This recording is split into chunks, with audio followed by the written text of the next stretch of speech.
Baik, Assalamualaikum warahmatullahi wabarakatuh. Welcome back to my channel, channelnya Santi Alkar Family. Oke, pada video kali ini kita akan bahas tentang materi tes wawasan kebangsaan episode kelima. Jadi sebelum saya memulai dan sebelum saya sharing, saya ingin mohon izin kepada teman-teman yang belum subscribe agar segera subscribe channel video YouTube Santi Alkar Family, karena dengan teman-teman subscribe, teman-teman sudah membantu saya untuk mendukung saya dalam menebarkan ilmu-ilmu yang bermanfaat tentang tes wawasan kebangsaan. Oke, jadi pada episode kelima kali ini kita akan bicara tentang revolusi Indonesia. Kenapa revolusi Indonesia itu bisa terjadi seperti itu?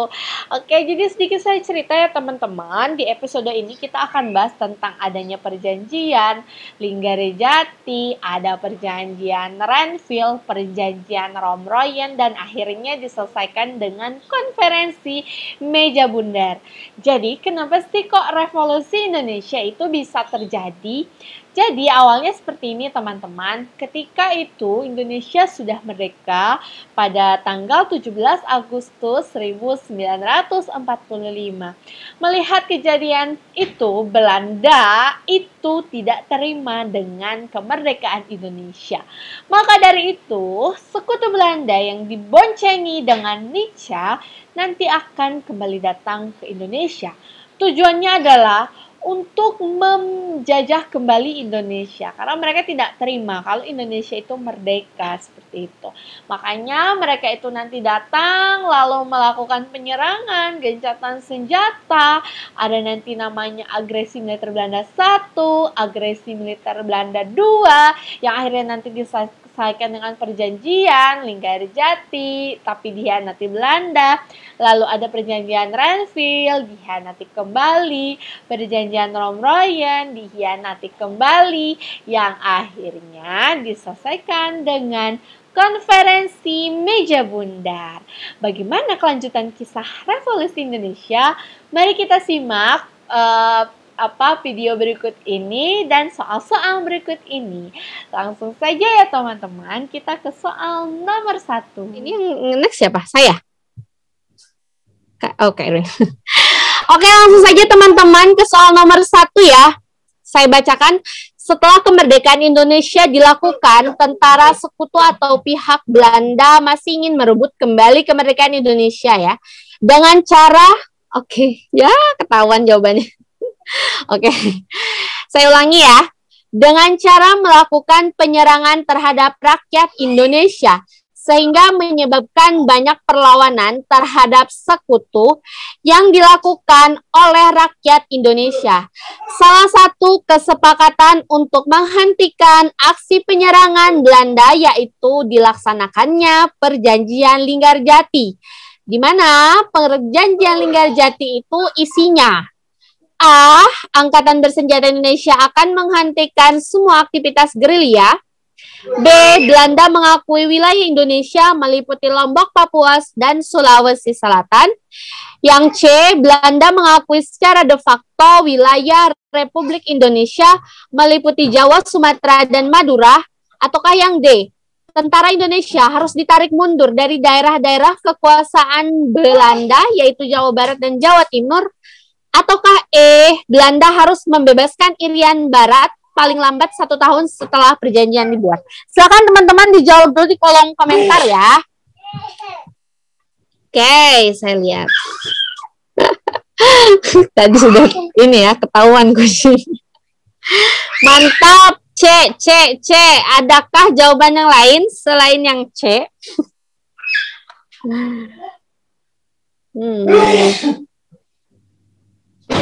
Semua jawaban seragam. Iya, ada suara Dek Ryan. Iya, lagi lari-lari. Oke, teman-teman, mantap ya. Saya langsung bahas ya. Jadi gini, sebelum saya lihat pembahasannya, ini saya sedikit menjelaskan dulu, teman-teman. Jawaban yang A, ini bukan merupakan isi dari perjanjian Linggarjati ya. Melainkan kalau yang menghentikan semua aktivitas gerilya yang A, ini adalah merupakan isi dari perjanjian Romroyen, teman-teman. Terus yang kedua, Belanda mengakui wilayah Indonesia meliputi Lombok, Papua, dan Sulsel. Ini salah ya. Tidak ada di perjanjian Indonesia dan Belanda bahwa Belanda meliputi Lombok, Papua, dan Sulawesi Selatan. Jadi yang B kita eliminasi. Kalau yang A, ini adalah Romroyen ya. Boleh dicoret ya. Ini adalah Romroyen. Nih di sini saya ingin coba ini ya teman-teman sharing tentang perjanjian-perjanjian yang setahu saya perjanjian-perjanjian ini sering ada di soal tryout, jadi tidak ada salahnya jika kita pelajari ya. Nah lalu yang C ini adalah yang benar ya teman-teman. Ini yang C ini benar merupakan isi dari perjanjian Linggarjati ya, yaitu Belanda mengakui secara de facto wilayah RI meliputi Jawa, Sumatera, dan Madura. Ini betul ya. Nah, yang D itu tentara Indonesia harus ditarik mundur. Ini adalah isi dari apa? Ada yang tahu? Isi dari perjanjian apa? Ada yang tahu? Ini isi dari perjanjian Renville ya, teman-teman. Nah, oke, yang D ini Renville. Renville, ini tulisannya mohon maaf agak besar, saya singkat aja. Mohon maaf jelek. Ini Renville. Lalu kalau yang E ini adalah isi perjanjian KMB ya, atau yang disebut dengan konferensi meja bundar. Oke, mantap. Ada yang sudah jawab juga. Oke, mantap ya. Sebelum saya ke pembahasan, apakah sudah jelas nih poin yang A sampai E? Apakah ada yang mau disaringkan dulu sebelum saya lanjut ke pembahasan? Silahkan teman-teman semuanya. Mana nih? Nggak ada chattingnya? Sudah jelas? Lanjut. Oke, lanjut ya. Ntar saya hapus dulu deh. Mohon izin kakak admin boleh dihapus ini tulisan saya. Coret-coret. Kakak admin, Kak Irwina. Nggak apa-apa Kak, biar Maya ada tulisan nggak apa-apa Kak. Oh gitu, boleh. Lanjut ke pembahasan Kak, boleh di next slide-nya. Nah, betul ya teman-teman. Jadi ini jawabannya adalah yang C ya. Belanda mengakui secara de facto wilayah RI meliputi Jasuma ya. Jasuma itu adalah Jawa, Sumatera, Madura. Nih kita bahas ya teman-teman. Jadi sebentar, boleh ke sebelumnya dulu? Ya, oke, manizin. Ya, gini ya teman-teman. Perjanjian ini, perjanjian Linggarjati, itu kenapa namanya perjanjian Linggarjati? Karena itu dilakukan di mana ya? Di kaki Gunung Ciremai, teman-teman. Kaki Gunung Ciremai itu ada di mana? Ada di Jawa Barat ya. Nah, terus untuk perwakilan dari Indonesia itu dipimpin oleh Sultan Syahir ya. Nah, sedangkan perjanjian Linggarjati itu sendiri dilakukan pada tanggal 15 November 1946 ya. Untuk isinya di sini ada 4 poin teman-teman. Yang pertama, Belanda mengakui secara de facto wilayah Republik Indonesia meliputi Jasuma, Jawa, Sumatera, dan Madura. Lalu isi yang kedua adalah Belanda harus meninggalkan wilayah Republik Indonesia paling lambat 1 Januari 1949. Lalu yang ketiga, Belanda dan Indonesia sepakat untuk membentuk RIS. RIS ini apa? RIS adalah singkatan dari Republik Indonesia Serikat, di mana RIS itu negaranya itu federal itu serikat ya. Terus sistem pemerintahannya itu adalah parlementer, dan dia undang-undang yang berlaku juga bukan Undang-Undang 1945, melainkan Undang-Undang RIS itu sendiri ya. Lalu yang keempat, itu RIS harus bergabung dengan negara persemakmuran di bawah kerajaan Belanda. Oke. Nah, jadi gini teman-teman, di dalam perjanjian Linggarjati itu sebenarnya menimbulkan beberapa perselisihan ya. Nah, salah satunya rakyat Indonesia itu merasa Belanda itu telah curang, dan rakyat Indonesia juga ada yang berprasangka buruk Kepada siapa? Kepada Sultan Syahir yang saat itu merupakan perdana menteri yang menghadiri atau menyetujui perjanjian Linggarjati. Disangkanya oleh rakyat Indonesia Sultan Syahir ini pro kepada Belanda karena dia kok mau sih menyetujui perjanjian ini kayak gitu ya. Padahal ini kan merupakan perjanjian yang merugikan Indonesia. Kenapa merugikan? Karena di sini wilayah Republik Indonesia itu hanya 3 teman-teman, segitu luas ya dari Sabang sampai Merauke, tapi yang diakui hanya 3 ya. Jadi kita boleh lihat bahwa Belanda itu sangat curang sekali ya. Nah dari situ rakyat Indonesia itu nggak suka, dia nggak terima. Kenapa kok Sultan Syahir mau menyetujui perjanjian ini? Nah akibatnya dari perjanjian ini kita kenal ada namanya kudeta pertama kali di Indonesia. Di mana kudeta ini adalah melakukan penculikan terhadap siapa? Sultan Syahir. Oleh siapa? Oleh Tan Malaka dan kawan-kawan. Nah, Tan Malaka dan kawan-kawan mereka itu nggak terima dari hasil perjanjian ini karena dianggap merugikan Indonesia. Akhirnya pada saat Sultan Syahir waktu itu lagi mau ke Jogja ya, dia diculik oleh siapa? Oleh Tan Malaka. Nah, kenapa diculik? Karena dianggap Sultan Syahir itu pro kepada Belanda. Nah, setelah Sultan Syahir diculik, akhirnya Presiden Soekarno dan wakilnya Muhammad Hatta itu mengecam ya. Jadi maksudnya kayak si Tan Malaka ini, kenapa kok kamu bisa kudeta gitu? Kenapa kok kamu bisa menculik? Gitulah intinya ya.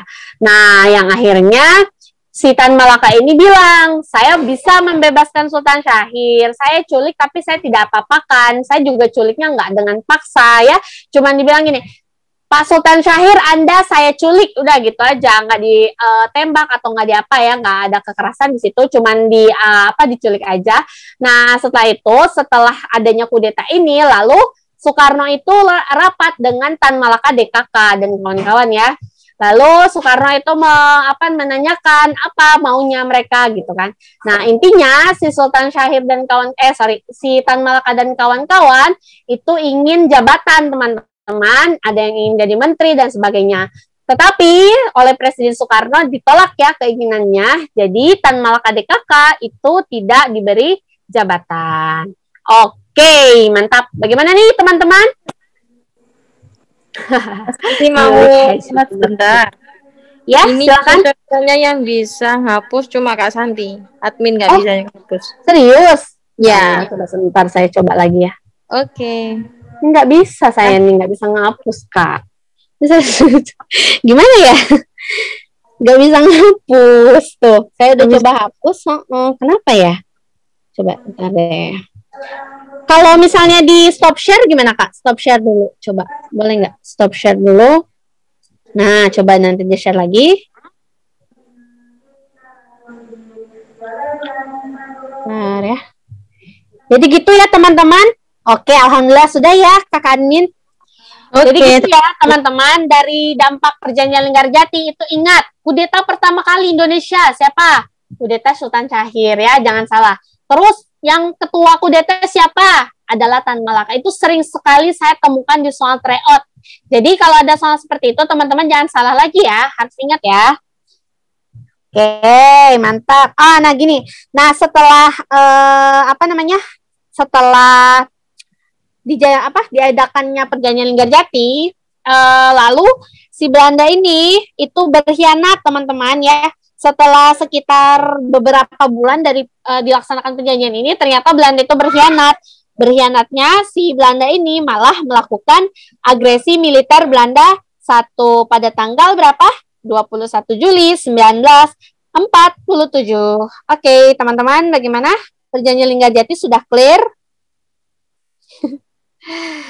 Kalau untuk memahami semua pengetahuan TWK itu, kalau saya sering lihat YouTube teman-teman. Saya misalnya gini, saya hari ini mau bahas apa nih? Misalnya mau bahas nasionalisme ya. Oh, ya udah, saya tulis nasionalisme, saya cari di YouTube materinya, saya mendengarkan apa yang orang itu jelaskan, lalu saya tulis teman-teman. Jadi kuncinya kalau misalnya TWK itu supaya kita itu ingat, tidak mudah lupa, kita tulis ya teman-teman.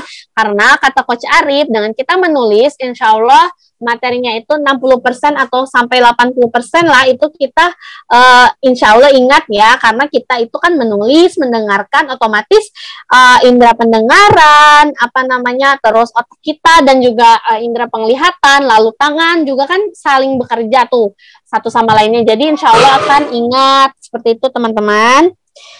Bagaimana nih? Apakah jelas? Oke Kak Ayurudin. Ya, bagaimana teman-teman? Apakah boleh saya lanjut nih ke Oke, Kak admin boleh dilanjut Kak ke materi berikutnya. Ya, gini ya teman-teman. Sebelum kita melanjutkan ke soal berikutnya, di sini saya ingin coba sharing tentang apa? Tentang peta konsep peta konsep perundingan dengan Belanda. Jadi gini ya, latar belakangnya gini teman-teman. Latar belakangnya kenapa sih kok ada perjanjian-perjanjian ini gitu kan. Nah, pertama-tama kayak gini, Indonesia itu kan waktu itu merdeka ya teman-teman. Indonesia merdeka. Mungkin sebagian dari teman-teman ada yang ingat. Indonesia itu kan waktu dijajah sama Jepang, itu kan Jepang menjanjikan kemerdekaan ya. Sekilas saya cerita dulu nih tentang Jepang sedikit. Nah, si Jepang ini kan menjanjikan kemerdekaan ke Indonesia, tapi tidak juga direalisasikan ya, karena kan Jepang itu kayak cuman mau tipu-tipu gitu ya teman-teman, untuk menarik perhatian Indonesia, simpati Indonesia supaya Jepang itu bisa menguasai Indonesia. Jadi dia pura-puranya datang ke Indonesia untuk menyelamatkan Indonesia dari Belanda yang sudah dijajah selama 350 tahun lamanya atau 3,5 abad. Nah, setelah itu Jepang itu setelah menjajah Indonesia selama 3,5 tahun, si Jepang itu kan mulai terdesak oleh sekutu. Kenapa? Karena daerah-daerah kekuasaan Jepang mulai dikuasai oleh sekutu seperti Amerika, terus oleh Inggris dan lain-lain ya, yang oleh negara-negara Eropa notabene-nya. Nah, karena Jepang itu terdesak oleh sekutu, akhirnya kan Jepang mendirikan BPUPKI, lalu PPKI. Nanti mungkin saya next saya akan sharing ya tentang BPUPKI, PPKI dan sebagainya. Nah, setelah itu Jepang itu kan pada tanggal 7 dan 8 Agustus, 7 Agustus itu dibom ya oleh Amerika. Bomnya itu adalah kota Hiroshima.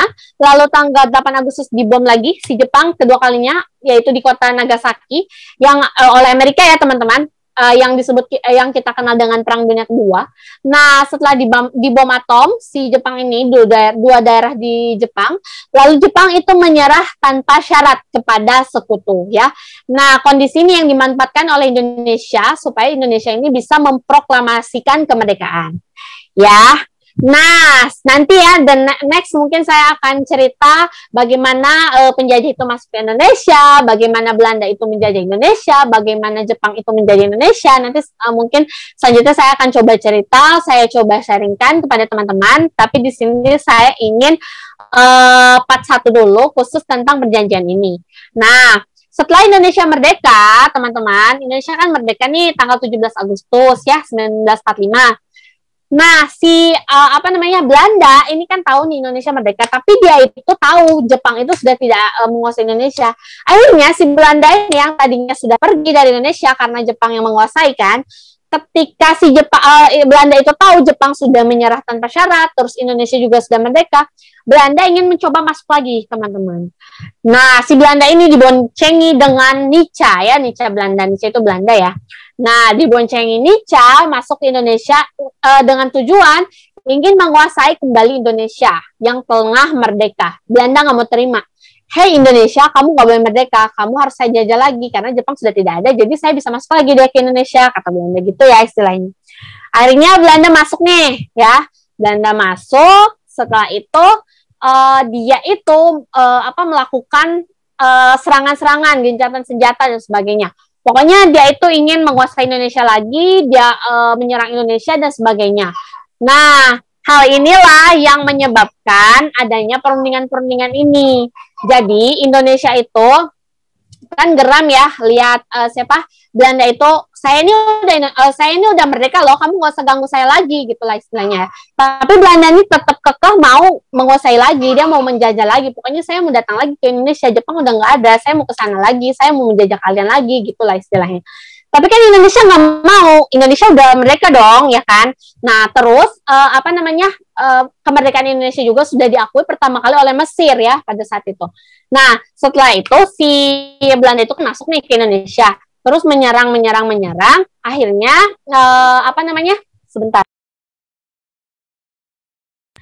akhirnya dia kan masuk nih si Nica ini melalui sekutu kan. Nah setelah itu dia menyerang, akhirnya pihak dari Indonesia dan juga Belanda untuk supaya kita itu tidak sama-sama menyerang, tidak sama-sama melakukan gencatan senjata, alangkah baiknya jika kita lakukan perundingan, kata si Belanda kan. Ya udah deh Indonesia, kita lakuin perundingan aja deh, daripada saya juga habis nih senjata, kalian juga habis tenaga dan lain sebagainya, habis korban jiwa dan sebagainya. Mendingan kita diplomasi aja deh, kita berunding deh, kita rapat deh gitu kan. Nah, akhirnya perundingan yang pertama itu yang dilakukan adalah ini Perjanjian Linggarjati ya, yang tadi dilaksanakan pada tanggal November ya 1946. Nah, di Perjanjian Linggarjati itu kan sudah sepakat ya, Belanda itu mengakui secara de facto wilayah Indonesia meliputi Jesuma, Jawa, Sumatera, Madura. Terus di situ sepakat Belanda harus meninggalkan Indonesia paling lambat 1949. Terus Indonesia membentuk RIS. Terus RIS juga masih harus di bawah ini ya, di bawah persemakmuran Belanda gitulah. Intinya Belanda menang lah dari perjanjian itu ya. Nah, ya betul akalnya Belanda. Mantap. Nah, terus setelah itu Indonesia kan udah baik ya. Ya udah deh kita berunding aja. Tapi setelah berunding di Perjanjian Linggarjati, nyatanya Belanda itu setelah beberapa bulan tadi ya, sekitar dari November ke Juli kan sekitar 5-6 bulan ya teman-teman. Si Belanda ini malah mengkhianati. Katanya dia mau pergi 1949, katanya nggak ada lagi gencatan senjata. Tapi malah si Belanda itu mengkhianati, lalu dia melakukan agresi militer Belanda 1 ya. Nah, tadi yang saya jelaskan tuh ada agresi militer Belanda 1 pada tanggal 21 Juli ya, teman-teman, 1947. Nah, setelah dia melakukan agresi militer itu, ternyata Amerika terus juga Inggris itu geram ngeliat kelakuan Belanda. Belanda, kamu ngapain sih ganggu-ganggu Indonesia terus gitu kan? Kan kalian sudah melakukan perjanjian, kok kamu masih menyerang sih gitu istilahnya ya. Nah, akhirnya karena Amerika itu geram, terus juga Inggris juga geram, akhirnya Amerika dan Inggris itu menyarankan supaya Indonesia dan Belanda itu berunding kembali untuk yang kedua kalinya ya. Nah, pada saat itu PBB itu membentuk KTN. KTN itu apa, teman-teman? KTN adalah Komisi 3 Negara ya, yang terdiri dari KTN itu yang terdiri dari saya lupa. Sebentar saya lihat catatan dulu ya teman-teman, saya lupa KTN ini terdiri dari apa ya. Oh ini, Australia, Belgia, dan Amerika Serikat. Mohon maaf, saya sudah belum nge-review lagi jadi agak sedikit lupa. Nah, jadi KTN ini terdiri dari Australia, Belgia, dan juga Amerika. Amerika sebagai penengah, Australia sebagai pihak Belanda, Belgia sebagai pihak Indonesia. Nah, setelah dibentuk KTN, lalu si KTN ini menyarankan supaya Indonesia dan Belanda melakukan perundingan untuk yang kedua kalinya. Ya, nah perundingan ini itu dilakukan di sebuah kapal namanya kapal perang Amerika yang dikenal dengan kapal Renville, yang kebetulan pada saat itu si kapal Renville lagi berlabuh di mana? di Tanjung Priuk ya. Jadi si Kaparenville ini dijadikan tempat perundingan antara Indonesia dan Belanda ya. Nah, terus untuk tanggalnya perjanjian Renville ini dilaksanakan kan tadi agresi militer Belanda 1 tanggal 21 Juli ya. 1947. Nah, itu supaya kita ingat, itu setelah agresi militer Belanda 1, bulan berikutnya, berarti bulan Agustus, tepatnya pada tanggal 17 Agustus 1947, Indonesia dan Belanda melakukan perjanjian Renville nih yang kedua, tahap 2 ya. Kenapa perjanjian Renville? Karena dilaksanakan di kapal perang Amerika, namanya kapal Renville, makanya namanya perjanjian Renville. Nah, untuk isinya, isi dari perjanjian Renville itu adalah wilayah Indonesia yang diakui oleh Belanda itu meliputi Jawa, Jawa Tengah, dan juga Jawa Tengah, Yogyakarta, dan Sumatera, teman-teman. Sebentar, saya ingat-ingat dulu. JS. Jawa Tengah, Yogyakarta, dan Sumatera. Lalu isi yang kedua adalah tentara-tentara Indonesia yang berada di daerah kekuasaan Belanda seperti Jabar dan Jatim harus segera angkat kaki dari daerah kekuasaan Belanda. Terus yang ketiga itu isinya adalah Belanda dan Indonesia membentuk garis pemisah di setiap daerah kekuasaan Belanda maupun Indonesia. Jadi perjanjian Renville ada 3 isinya teman-teman, jangan lupa ya. Yang pertama, apa tadi? JS, Jawa Tengah, Yogyakarta, Sumatera. Lalu yang kedua, tentara di Jabar Jatim tinggalkan. Lalu ada garis pemisah. Seperti itu ya untuk mengingatnya. Nah, disingkat saja intinya kayak gitu. Nah, setelah dilakukan perjanjian Renville, Indonesia semakin menderita. Kenapa? Karena wilayah Indonesia itu hanya apa? Hanya Yogyakarta, hanya Jawa Tengah, sama Sumatera. Nah, sedangkan daerah-daerah penghasil pangan seperti Jawa Barat, ya, itu dikuasai oleh Belanda. Akibatnya apa, teman-teman? Dampak dari perjanjian Renville ini adalah banyak dari rakyat Indonesia yang menderita kelaparan. Kenapa? Karena kan daerah pangannya dikuasai oleh Belanda.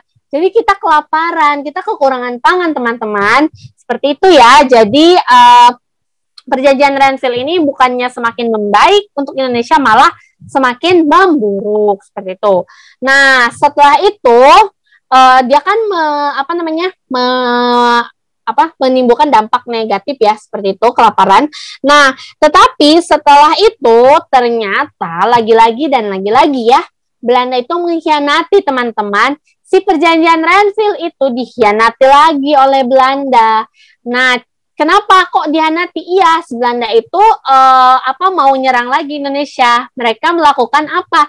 Agresi militer Belanda 2. Nah, si Renville ini kan 17 Agustus 1947. Tahun depannya, tepatnya itu pada tanggal 19 Desember 1948, Belanda melakukan agresi militer Belanda 2 ke Yogyakarta, ya, karena pada saat itu ibu kota Indonesia ada di sana, di Yogyakarta.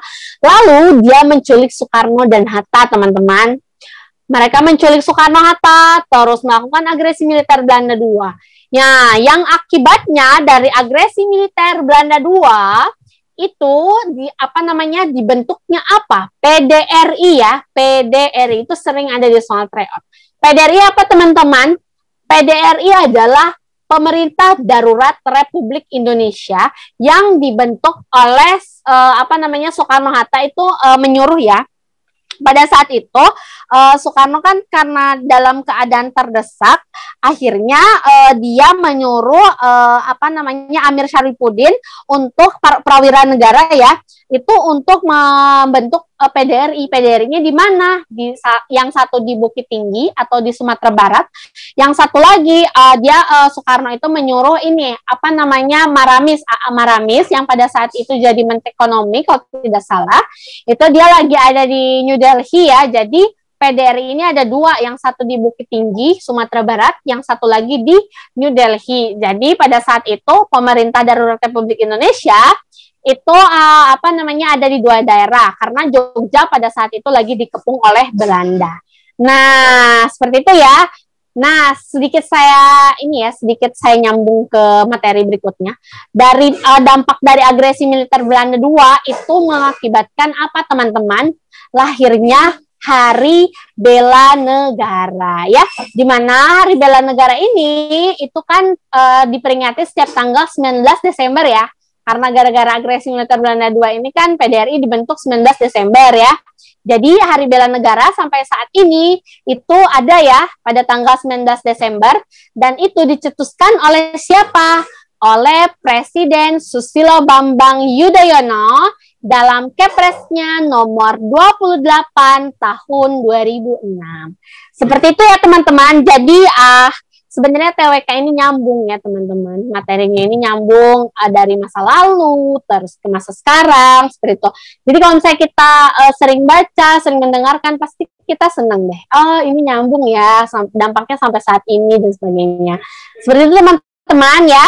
Untuk mengenai pengkhianatan dari perjanjian Renville. Oke ya. Saya lanjut nih teman-teman, mohon maaf saya agak banyak bercerita, nggak apa-apa ya, supaya teman-teman itu makin ingat. Jadi supaya kalau ada soal tryout tuh nggak, kalau memang belum sempat merangkum dan sebagainya, kalau misalnya lihat ada soal seperti ini kan jadinya nyambung, oh iya Renville nih ini, terus ada apa Hari Bela Negara nih, oh ini Presiden SBY gitu. Jadi kan kita tuh ingat ya teman-teman, insya Allah teman-teman akan ingat terus ya kalau misalnya teman-teman mendengarkan, apalagi lebih bagus lagi kalau sambil dirangkum ya atau dicatat. Nah setelah itu karena tadi tuh ada PDRI ya, terus ada agresi militer Belanda II, akhirnya PBB itu mengecam Belanda. PBB marah sama Belanda. Kenapa Belanda? Kalian kok gitu sih, ngeyel banget, kalian jahat banget, sudah ditegur oleh Amerika Inggris, oleh KTN, terus melakukan perjanjian perjanjian Renville, tapi tetap mengkhianat. Terus setelah itu PBB menyuruh Belanda dan Indonesia melakukan ini lagi, perundingan lagi. Belanda, saya berikan kamu kesempatan lagi. Kalau kamu mau berubah intinya ya. Kalau kamu bahasa sayanya ya, kalau supaya saya nggak lupa, supaya mudah mengingat. Kalau saya tuh analogikannya seperti ini. Belanda, kalau kamu itu mau saya ampuni lah istilahnya. Kamu harus melakukan perundingan lagi, kamu harus melakukan perjanjian lagi. Kamu tidak boleh melakukan penyerangan lagi. Indonesia ini sudah merdeka, kamu sudah harus menerima kenyataan gitulah istilahnya. Nah, akhirnya dilakukannya tahap ketiga, teman-teman. Di sini tahap ketiga itu adalah perjanjian Romroyen. Kenapa namanya Romroyen? Nah, di sini karena pada saat itu wakil dari wakil dari Indonesia itu pada saat perjanjian ini yang menandatangani namanya Muhammad Roem ya teman-teman. Lalu kalau wakil dari Belanda itu namanya Van Royen. Jadi di sini lahirlah perjanjian Roem-Royen antara Muhammad Roem dan Van Royen. Supaya tidak lupa teman-teman, supaya melekat terus ya dalam jiwa. Nah, setelah itu perjanjian Romroyen ini berisi, kalau saya nih supaya mudah mengingat ya, yang pertama, Indonesia hentikan gencatan senjata, intinya begitu. Terus yang kedua, Belanda harus menghentikan juga gencatan senjata atau aktivitas gerilya. Lalu yang ketiga, ibu kota Indonesia itu diserahkan lagi oleh Belanda ke Yogyakarta. Itu cuma 3 aja teman-teman perjanjian ini. Nah terus perjanjian Romroyen, kalau tadi kan dilakukan di kapal Renville, kalau perjanjian Renville ya. Kalau Romroyen ini dilakukan di Hotel Des Indes Jakarta teman-teman ya. Tepatnya pada tanggal 14 April 1949 sampai dengan 7 Mei 1949. Tadi kan dia melakukan agresi itu 19 Desember 1948. Berarti kan kalau kalau misalnya 17 April 1949 itu berarti kalau dari Desember berapa bulan? Supaya kita mudah mengingat ya, Januari, Februari, Maret, April. Berarti 4 bulan setelah si Belanda melakukan agresi militer Belanda II, dilakukannya perjanjian Renville itu pada tanggal 17 April, bukan 17, 14 ya, 14 April 1949 sampai dengan 7 Mei 1949. Bagaimana nih teman-teman sampai pada tahap 3? Apakah ada yang mau ditanyakan dulu atau ada yang mau nambahkan? Itu Kak. kan di komentar ada yang tanya untuk sistem belajarnya kan tadi lewat YouTube. Nah, itu mungkin bisa di-share itu di YouTube-nya siapa gitu. Oh, kalau YouTube-nya tuh saya mohon maaf ya. Kalau saya tuh YouTube-nya ngacak teman-teman. Jadi tuh yang mana ada materi saya tulis, tapi saya tuh lupa YouTube-nya tuh YouTube siapa gitu. Jadi kalau saya tuh ngacak. Jadi misalnya nih, saya ketik dari YouTube nasionalisme, misalnya mau tentang apa ya? Tentang tadi saya tentang kewarganegaraan, saya tulis, tapi saya nggak ingat YouTube-nya tuh siapa karena tuh banyak. Pokoknya dari materi kewarganegaraan itu, siapa yang punya materi itu saya tonton teman-teman. Jadi kalau saya ada materinya, misalkan YouTube yang pertama dengan YouTube yang kedua nih. Yang pertama misalnya dia tuh sudah jelaskan tentang kewarganegaraan. Terus yang kedua pasti kewarganegaraan sama juga tuh. Tapi biasanya di YouTube kedua itu kan ada yang lebih lengkap atau ada yang kurang. Nah seperti itu. Jadi kalau saya tuh kurang hafal teman-teman, mohon maaf ya. Kurang hafal YouTube-nya tuh siapa gitu. Karena saya tuh ngacak setiap materi ya. Pokoknya saya tulis di situ materi apa yang saya ingin cari, terus saya tonton deh satu-satu. Nah, terus saya bandingkan. Misalnya yang YouTube satu ini kurang lengkap nih. Misalnya yang di YouTube 2 ada lebihnya kayak gitu. Jadi kalau saya tuh nggak terlalu hafal teman-teman, mohon maaf ya. Mohon maaf ya kakak admin. Jadi kalau untuk channel YouTube-nya mungkin ngacak aja teman-teman, diketik aja teman-teman maunya materi apa, itu insya Allah semua jelas kok youtuber itu. Jadi kalau saya sih setiap materi itu saya tonton tuh yang materi YouTube, saya ada 5 youtuber tuh saya tonton satu-satu. Soalnya di antara 5 youtuber itu kan ada yang berbeda, ada yang sama kayak gitu. Jadi supaya nambah wawasan kita teman-teman, melawan lupa. Mantap.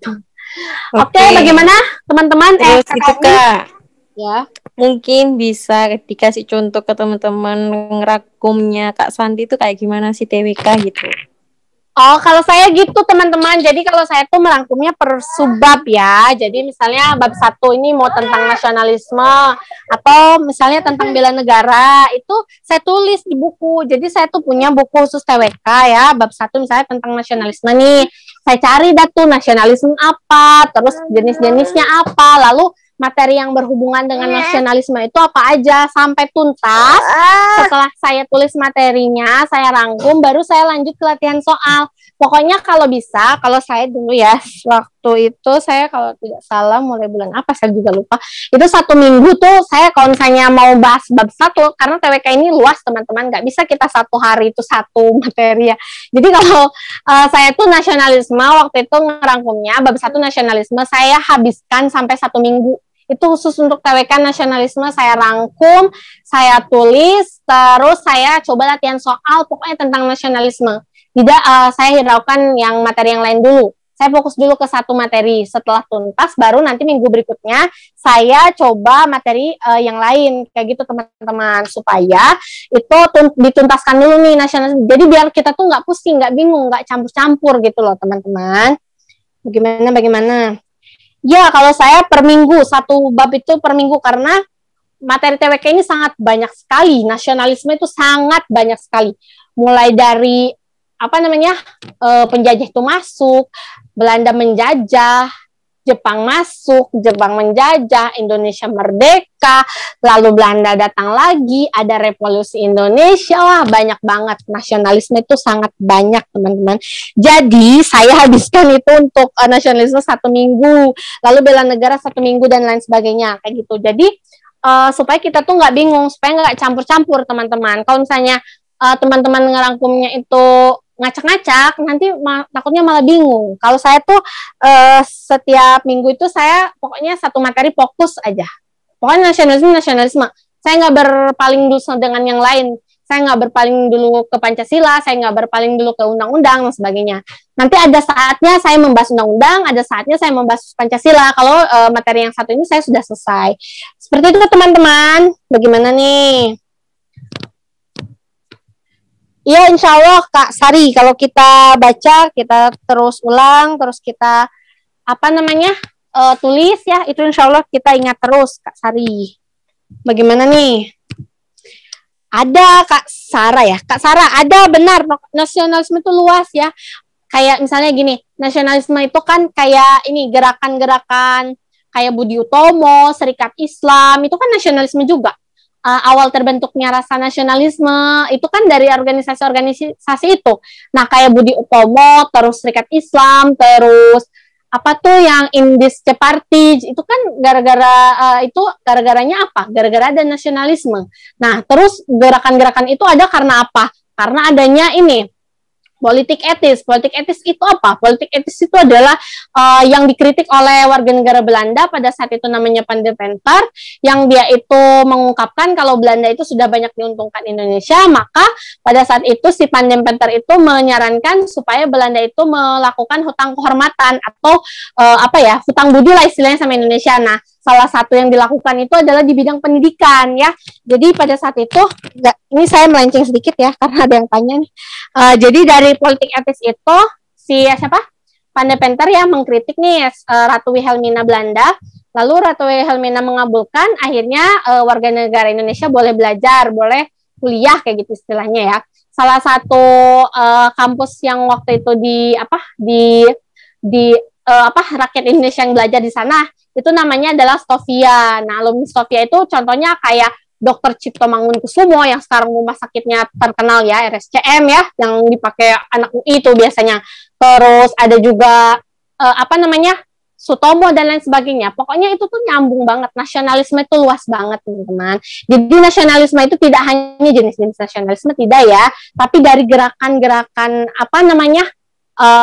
pergerakan Indonesia itu juga termasuk nasionalisme. Terus faktor internal kenapa ada nasionalisme, faktor eksternal kenapa ada nasionalisme, itu biasanya sering banget ada di soal ya teman-teman. Bagaimana nih teman-teman? Apakah jelas nih sebelum gimana nih? Sebentar. Saya lihat settingnya dulu ya.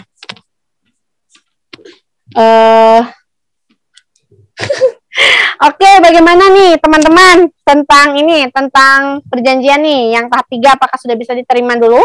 Nanti mungkin ke depan kita akan sharing tentang nasionalisme yang lain ya teman-teman.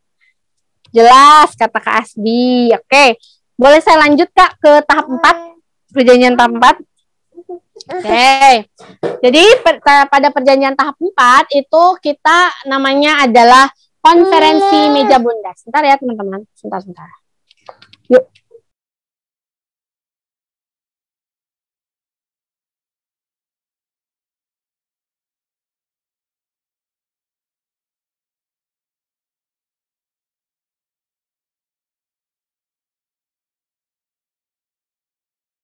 Oke, halo teman-teman, mohon maaf. Ya, jadi gini, untuk konferensi meja bundar itu kita bisa katakan merupakan ujung tonggak dari perjuangan Indonesia melawan Belanda setelah kemerdekaan. Kenapa kita sebut dengan ujung tonggak? Karena dengan adanya KMB akhirnya si Belanda mau tidak mau, suka tidak suka, rela tidak rela, dia merelakan Indonesia merdeka ya. Jadi setelah KMB ini Belanda tidak lagi menyerang ya teman-teman. Indonesia merdeka seutuhnya tanpa gangguan dari Belanda. Nah, untuk KMB ini dilaksanakannya pada tanggal berapa? KMB ini, kalau tadi kan Romroyen itu pada sampai 7 Mei 1947 ya. Nah, untuk KMB ini, itu dilaksanakannya itu pada 2 tahun setelah perjanjian Romroyen, yaitu pada tahun 1949, tepatnya dari mulainya itu dari tanggal 23 Agustus ya, sampai dengan tanggal 2 November 1949. Coba bayangkan teman-teman. Agustus, September, Oktober, November, kurang lebih 3 bulan. Perundingan ini sangat lama sekali. Belanda itu bertele-tele. Pokoknya dia tuh dia tuh nggak rela intinya gitu. Jadi di KMB ini kan dilaksanakan di Den Haag ya. Den Haag itu di Belanda ya teman-teman. Dilaksanakannya di Den Haag di Belanda. Ini memakan waktu yang sangat lama, hampir 3 bulan lamanya teman-teman. Ini sangat alot sekali ya Belanda ini. Nah, tapi meskipun lama, Indonesia itu sabar ya, PBB juga menengahi seperti itu, hingga akhirnya Belanda itu merelakan Indonesia. Tepatnya pada tanggal berapa teman-teman? Pada tanggal 27 Desember 1949 ya teman-teman. Pada tanggal itu KMB disetujui oleh Belanda dan Indonesia. Nah, untuk isinya dari KMB ya, yang saya ingat isi dari KMB itu, yang pertama Belanda mengakui Belanda mengakui Indonesia merdeka, tetapi dalam bentuk Republik Indonesia Serikat, masih berbentuk KRIS ya si Indonesia ini. Terus yang kedua Indonesia dan Belanda itu membentuk Uni Indonesia Belanda. Yang ketiga, hutang Hindia Belanda dikembalikan ke Indonesia. Yang keempat, Indonesia harus menyetujui bekerja sama dengan Belanda ya dalam bidang kayak ekonomi gitu ya, perdagangan kopi dan sebagainya mungkin seperti itu. Dan yang terakhir adalah Belanda akan menyerahkan masalah Irian Barat paling lambat pada 1 tahun setelah disetujuinya perjanjian KMB ini. Nah, itu adalah merupakan isi dari perjanjian KMB ya. Nah, untuk penandatanganannya KMB ini dilakukan yang pertama itu di Amsterdam, lalu yang kedua itu adalah di Jakarta. Hingga saatnya Indonesia pada saat yang berbahagia, Belanda meninggalkan Indonesia. Bye-bye. Ya udah selesai deh tentang perjanjian-perjanjian ini. Tetapi masih ada satu yang masih menjanggal, adalah masalah Irian Barat ya. Masalah Irian Barat itu harusnya kalau KMB itu 1949 dilakukan setahun setelah perjanjian, kan berarti tahun depannya 1950. Irian Barat harus direlakan ke Indonesia. Tapi pada nyatanya sampai dengan 1961 Belanda itu tidak juga menyerahkan Irian Barat, teman-teman ya. Irian Barat tetap dikuasai oleh Belanda sampai dengan tahun 1961, yang akhirnya nanti mungkin akan berlanjut ke materi berikutnya teman-teman. Ini sedikit saya sharing aja. 1961 itu Soekarno mengeluarkan Trikora. Trikora itu adalah Trikomando Rakyat ya, yang isinya itu adalah bubarkan negara boneka buatan Belanda yang ada di Papua, kibarkan bendera merah putih di Papua, terus bersiaplah untuk mobilisasi. Itu ada 3 Trikora ya teman-teman. Nah, itu adalah Trikora ini latar belakangnya ya dari KMB ini, yang si Irian Barat yang harusnya tadi diserahkan 1 tahun setelah perjanjian, tapi sampai dengan 1961 juga masih tidak diserahkan oleh Belanda, teman-teman. Karena apa? Irian Barat itu kan kaya akan sumber daya alam ya, jadi Belanda itu tidak mau merela. Yaudah, Indonesia boleh merdeka, saya nggak nyerang lagi, tapi Irian Barat masih di genggaman saya gitu istilahnya. Ya begitulah ya Belanda, teman-teman. Bagaimana? Apakah sudah paham nih tentang perjanjian-perjanjian ini? Saya harap teman-teman nggak kebalik-balik lagi ya tentang 4 perjanjian ini. Bagaimana? Apakah boleh dilanjut? Mohon maaf, agak lama waktunya ya saya menjelaskan. Mohon izin bagi teman-teman yang WIT atau yang WITA, barangkali sudah malam, boleh nanti recordnya kalau misalnya memang mau istirahat, nggak apa-apa teman-teman. Oke, lanjut ya. Oke, kakak admin boleh dilanjut kak. Kakak admin. Nah ini ya, tadi ya sudah saya jelaskan ya. Perjanjian rentel itu isinya seperti ini ya. Sudah saya jelaskan. Boleh di next, kakak admin. Nah, ini juga perjanjian Romeria, nanti boleh ditulis teman-teman ya, supaya teman-teman ingat selalu, nempel selalu, tidak mudah melupakan ya tentang materi-materi ini. Boleh dilanjut teman-teman. Kakak admin. Nah, ini ya. Tadi ya, saya sudah jelaskan ya. KMB itu tamat ya, Belanda tidak lagi menyerang Indonesia. Oke, kakak admin, boleh dilanjut ke soal berikutnya. Oke, silakan teman-teman jawab ya, saya bacakan soalnya. Setelah KMB digelar, yang merupakan ujung tonggak dari perjuangan rakyat Indonesia melawan penjajah, Belanda berjanji akan menyelesaikan pembebasan Irian Barat paling lambat 1 tahun setelah pengakuan kedaulatan dalam perjanjian KMB yang telah dilaksanakan pada tanggal 27 Desember 1949. Tetapi setelah beberapa tahun lamanya, Belanda belum juga menepati janjinya untuk menyelesaikan masalah Irian Barat yang tadi saya jelaskan ya teman-teman. Hal ini menyebabkan Presiden Soekarno mengeluarkan Trikora yang salah satu isinya yaitu, ataukah A, bubarkan PKI beserta ormas-ormasnya, Ataukah B, bersihkan kabinet dari unsur-unsur PKI? Ataukah C, turunkan harga barang pokok? Ataukah D, selesaikan sengketa dengan Malaysia?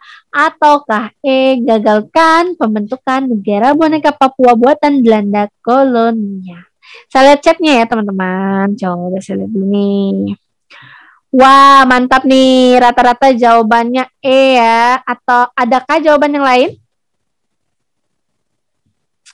Adakah jawaban? Mantap. Ini jawabannya sudah sepakat semua E ya.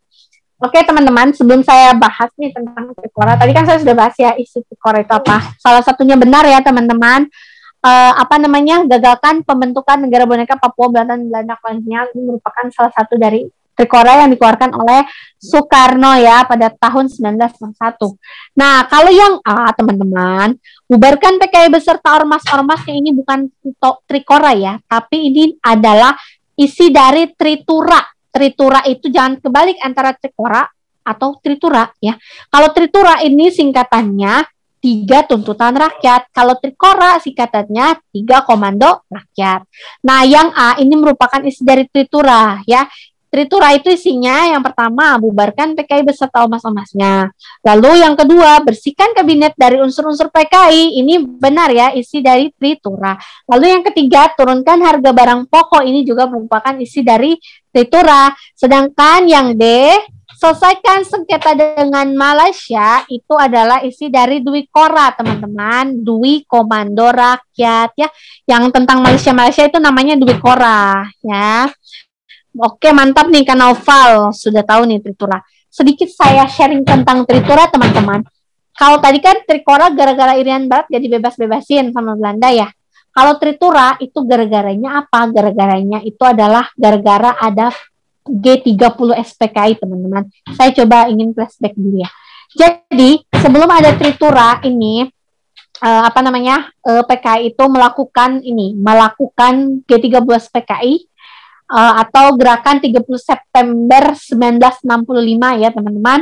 PKI itu membunuh perwira-perwira tentara nasional Indonesia, tentara angkatan darat yang pada saat itu mereka tewas. Lalu mereka dikenal dengan pahlawan revolusi. Itu dibunuh oleh PKI ya teman-teman. Nah, gara-gara ada PKI pada tahun 1965 bulan September tanggal 30 itu, akhirnya beberapa bulan setelah PKI itu bergerak, berarti bulan apa tuh? Oktober, November, Desember, Januari, setelah sekitar 3 bulan ya, akhirnya gerakan aksi pelajar Indonesia dan gerakan aksi mahasiswa Indonesia, tepatnya pada tanggal, kalau tidak salah pada tanggal 11 Januari atau 10 Januari, saya agak sedikit lupa. Pokoknya dia pada bulan Januari teman-teman, pada tahun 1966 mereka itu mereka mengeluarkan Tritura. Nah, isinya itu ini, bubarkan PKI, bersihkan kabinet dari PKI, lalu turunkan harga barang pokok. Jadi itu ya sedikit singkat tentang Tritura. Yang akhirnya gara-gara ada Tritura ini, lalu Presiden Soekarno memerintahkan kepada Soeharto yang pada saat itu menjadi Tentara Nasional Indonesia, Panglima Tinggi Kostrat ya. Waktu itu jadi Panglima Tinggi Kostrat untuk menumpas PKI beserta ormas-ormasnya. Lalu Soekarno itu mengeluarkan namanya Super Semar yang dikenal dengan Surat Perintah 11 Maret 1966 ya. Tapi akhirnya Soekarno ini dianggap tidak berhasil oleh rakyat Indonesia untuk mengusir PKI ya. Dianggap PKI itu masih ada di Indonesia. Maka dari itu karena rakyat sudah tidak percaya lagi dengan Soekarno, akhirnya Soekarno lengser teman-teman pada tanggal 22 Februari berarti tahun depannya 1967, yang akhirnya Soeharto menjadi presiden ya pada tanggal 22 Februari tersebut. Oke, jadi seperti itu ya teman-teman, sharing sedikit tentang Tritura. Kakak admin boleh ke pembahasan Kakak admin. Nah, gitu ya. Nih, si Trikora ya, tadi sudah saya jelaskan. Trikora ada 3, gagalkan negara boneka, kibarkan merah putih, bersiaplah untuk mobilisasi umum. Bagaimana teman-teman? Apakah sudah nempel nih materi Trikora, Irian Barat, Tritura, sudah bisa bedakan? Gimana teman-teman? Ataukah penjelasan saya terlalu cepat? Mungkin kalau terlalu cepat, saya akan ulangi. Silakan teman-teman. di kolom komentar jika ada yang kurang jelas. Nggak boleh. Sebentar. Tawa. Bagaimana? Halo teman-teman? Masih adakah teman-teman? Ataukah sudah tidur nih? Oke, jelas. Kalijati, ini ada pertanyaan nih yang sangat bagus sekali dari Kakak Saud. Kalau perjanjian Kalijati itu bukan Indonesia dengan Belanda ya. Perjanjian Kalijati itu adalah perjanjian antara Jepang dengan Belanda, di mana pada saat Jepang masuk ke Indonesia, Belanda kalah, lalu Belanda menyerah tanpa syarat pada Jepang, lalu Belanda menyerahkan Indonesia kepada Jepang. Nah, penyerahan Indonesia kepada Jepang oleh Belanda pada saat itu dikenal dengan Perjanjian Kalijati. Itu nanti mungkin akan saya bahas antara Indonesia dan Jepang ya, Kak Saud. Mantap Kak Saud pertanyaannya nih. Jadi jangan kebalik ya, Linggarjati sama Kalijati ya. Kalau Kalijati itu Jepang dengan Belanda, kalau Linggarjati itu Indonesia dengan Belanda. Bagaimana Kak Saud? Apakah sudah jelas perbedaan Kalijati dan Linggarjati dan perjanjian-perjanjian lain? Oke, mantap. Kakak admin boleh lanjut ke slide berikutnya. Kayaknya sudah jelas semua ya. Silakan teman-teman. Nah, ini tadi sudah saya bahas. Coba dijawab, teman-teman, silakan. Setelah Indonesia merdeka, ternyata masih banyak permasalahan internal yang terjadi di wilayah NKRI. Salah satunya yaitu pemberontakan yang terjadi di sejumlah wilayah NKRI. Pemberontakan ini dilakukan oleh oknum rakyat Indonesia dengan berbagai visi dan misi tentunya. Salah satu pemberontakan Indonesia yaitu G30 SPKI yang setelah kejadian itu menyebabkan kami dan KAPI melakukan aksi demo yang mengeluarkan Tritura yang salah satu isinya yaitu, ini sudah saya jelaskan teman-teman, harus benar semua jawabannya ini ya. Oke, banyak yang menjawab mantap. Ya, betul ya teman-teman. Jadi isi dari Tritura itu salah satunya A ya. Kalau yang B itu kan Trikora, yang C Trikora, yang D juga Trikora, lalu yang E juga Trikora. Jadi yang benar adalah yang A. Wah, ini mah sudah pintar-pintar semua ya teman-teman. Boleh Kakak admin ke pembahasan Kak? Ya, benar ya. Jadi jawabannya adalah yang A nih, si Tritura nih. Lebih jelasnya lagi. Bagaimana teman-teman? Apakah sudah jelas nih soal nomor 3? Boleh saya lanjut ke soal berikutnya? Jelas. Oke, lanjut ya. Nah, ini juga tadi kayaknya sudah saya bahas juga ya. Presiden Soekarno merupakan presiden pertama Republik Indonesia. Beliau lahir di Surabaya pada tanggal 6 Juni 1901. Pada masa hidupnya, beliau merupakan salah satu tokoh proklamator bagi bangsa Indonesia sejak sidang PPKI ke-1. Tanggal 18 Agustus 1945, Soekarno ditetapkan sebagai Presiden Republik Indonesia pertama. Pada tanggal berapakah Presiden Soekarno lengser dari jabatannya? Ini sudah saya jelaskan juga, mantap. Ya, jawabannya A, betul ya teman-teman. Nah, sedikit saya ulas nih mengenal tanggal-tanggal yang ada di opsi ini. Ini yang tanggal-tanggal yang ada di layar ini merupakan tanggal-tanggal penting ya. Tanggal penting yang wajib kakak-kakak pahami ya. Yang wajib kakak-kakak itu tidak lupakan. Jadi, benar ya, Presiden Soekarno itu lengser pada tanggal 20 Februari 1967. Lalu Presiden Soeharto jadi presiden ya, itu yang A. Kalau yang B, 11 Februari 1950 ya, itu merupakan tanggal di mana Bhinneka Tunggal Ika dijadikan semboyan negara, teman-teman, pada saat pemilu pertama pada masa pemerintahan undang-undang sementara pada saat itu ya. Jadi 11 Februari 1950 itu merupakan Bhinneka Tunggal Ika pertama kali ditetapkan sebagai lambang negara ya. Tepatnya Bhinneka Tunggal Ika sebagai lambang negara ada di mana? Di pasal 36A, pasal 36A Undang-Undang 1945 bab 15 tepatnya. Yang C, 21 Mei 1998 itu adalah merupakan tanggal di mana merupakan tanggal bersejarah bagi rakyat Indonesia dan bagi Presiden Soeharto. Kenapa? Pada tanggal 21 Mei 1998, Soeharto lengser dari jabatannya setelah 32 tahun lamanya dia menjabat sebagai presiden. Kenapa pada 21 Mei ini 1998 dia lengser? Karena ada gerakan-gerakan, contohnya dari mahasiswa ya, gerakan dari mahasiswa Trisakti itu yang paling terkenal. Pada saat itu mereka demo di gedung DPR hingga akhirnya banyak ada terjadi krisis dan lain sebagainya. Itu tragedi 98 kita kenalnya. Maka dari itu pada tanggal 21 Mei 1998 Presiden Soeharto lengser dari jabatannya dan digantikan oleh wakilnya yang naik, yaitu adalah Presiden Baharudin Yusuf Habibie. Nah, yang D 10 Januari 1966 itu tadi ya, di mana KAPI dan KAMI atau Aksi Pelajar Indonesia dan Aksi Mahasiswa Indonesia itu mengeluarkan Tritura ya pada tanggal 10 Januari ini. Kalau yang 11 Maret 1966 ini adalah merupakan Super Semar yang tadi saya sebutkan ya. Surat perintah 11 Maret adalah 11 Maret tahun 1966. Seperti itu teman-teman, bagaimana? Apakah jelas nih tentang tanggal-tanggal? Ini tanggal-tanggal yang di depan ini merupakan tanggal-tanggal penting, jangan cepat dilupakan ya kakak sekalian. Oke, boleh saya lanjut ke pembahasan Kak? Ataukah ada yang mau ditanyakan dulu? Lanjut, oke. Jadi gini ya, jawabannya adalah yang A, betul ya. Nih di sini dimantapkan lagi nih. Presiden Soekarno menyerahkan kekuasaan kepada Soeharto pada tanggal 22 Februari, lalu tertuang dalam TAP MPRS nomor 33/1967 tentang pencabutan kekuasaan pemerintahan dari Presiden Soekarno ya. Ketetapan MPRS ini mengakhiri kedudukan Soekarno sebagai Presiden Republik Indonesia yang dipercayakan kepadanya sejak tanggal 18 Agustus 1945.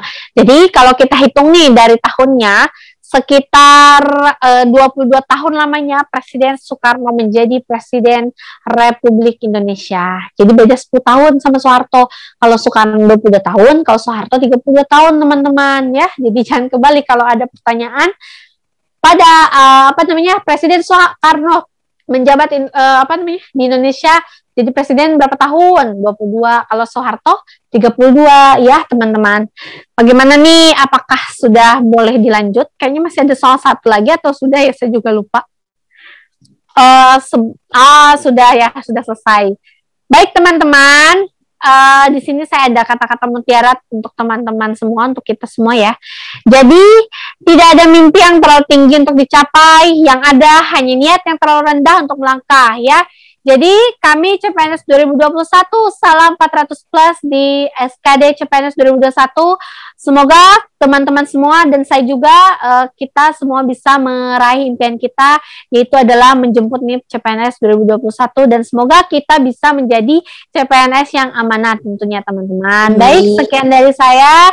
Terima kasih atas perhatiannya. Mohon maaf atas segala kurangnya dan mohon maaf apabila kalau saya jelasinnya agak cepat ya, agak kayak mobil balap gitu, mohon maaf. Mudah-mudahan bisa diterima dengan baik teman-teman. Terima kasih semuanya, saya serahkan ke admin, silakan. Oke, terima kasih banyak Kak Santi, keren